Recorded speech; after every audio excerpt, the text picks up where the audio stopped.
پاش صاحب گفتگو کا آغاز آپ سے کرتے ہوئے کیسے دیکھتے ہیں سر؟ ایک تو سب سے پہلے میں ٹو بگن ود جو ایک اور بڑی خبر ہے وہ 190 ملین پاؤنڈز کا کیس ہے، 22 اہم سیاسی رہنماؤں کے حوالے سے اس کی تحقیقات ہیں جو وفاقی کابینہ میں لوگ شریک رہے. اس کیس کو کتنا مضبوط دیکھتے ہیں آپ، اور اس کا کنکلوژن کس طرح کا دیکھتے ہیں آپ؟ کس طرف اس کو بڑھتا ہوا آنے والے دنوں میں آپ دیکھ رہے ہیں؟ جہاں تک میرا خیال ہے اس وقت تک جتنے بھی کیسز پہ بنائے گئے ہیں ان میں یہ قدر مضبوط کیس تصور کیا جاتا ہے. اور دوسرا کیس تو شاخانہ والا کیس ہے.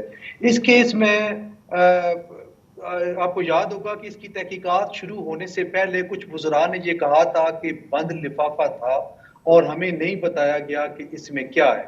اور دیکھیں مصطفیٰ ایپیکس کیس میں یہ ہولڈ کیا گیا سپریم کورٹ آف پاکستان کی جانب سے کہ chief executive means the entire cabinet اور تمام کیبنٹ اس کی ذمہ دار ہوگی. اور اسی وجہ سے آپ نے دیکھا ہوگا کہ الیکشن والے معاملات میں موجودہ جو وزیر اعظم صاحب ہیں انہوں نے پوری کیبنٹ کو آن بورڈ لیا اور انہوں نے کہا کہ ذمہ داری صرف میری نہیں آپ کی بھی ہے، اور کیبنٹ نے اپنے کندھوں پہ سارا بوجھ لیا. تو اب صورتحال اس طرح بنتی جا رہی ہے کہ یہ جو کیس ہے یہ کیس اس کی کڑیاں آپس میں ملتی جا رہی ہیں. اب دیکھیں ان میں سے کچھ وزراء پی ٹی آئی کو چھوڑ چکے ہیں. یہ الگ مسئلہ ہے کہ کس انداز میں چھوڑا، کوئی دباؤ تھا، پریشر تھا یا کوئی اور ایسی بات. تو یہ ان کے چھوڑنے سے پہلے جو ان کی سٹیٹمنٹس ہیں میں ان کی بات کر رہا ہوں کہ انہوں نے ان کے اپنی رائے دینے کے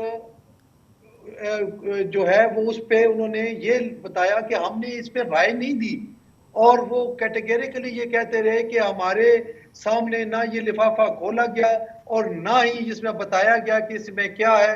یہ یا تو پرائم منسٹر کو پتا تھا اور یا وہ جو ان کے اس وقت کے مشیر تھے نیب کے وہ شہزاد اکبر صاحب ان کو پتا تھا. اور اس میں یہ بھی بتایا جا رہا ہے کہ شہزاد اکبر صاحب نے بھی اس میں 2 ارب روپے اپنی جیب میں لیے اور جیب گرم کی ہے. تو میرا خیال ہے کہ آج ایک اور خبر میں نے دیکھی ہے اسی کیس کے حوالے سے کہ محترمہ بشرا بی بی صاحبہ کا نام بطور گواہ آ رہا ہے، چونکہ ان کو جو نوٹس نیب نے دیا ہے بطور ملزمہ نہیں دیا، بطور وٹنس دیا ہے. تو یہ بڑی عجیب سی بات مجھے لگ رہی ہے.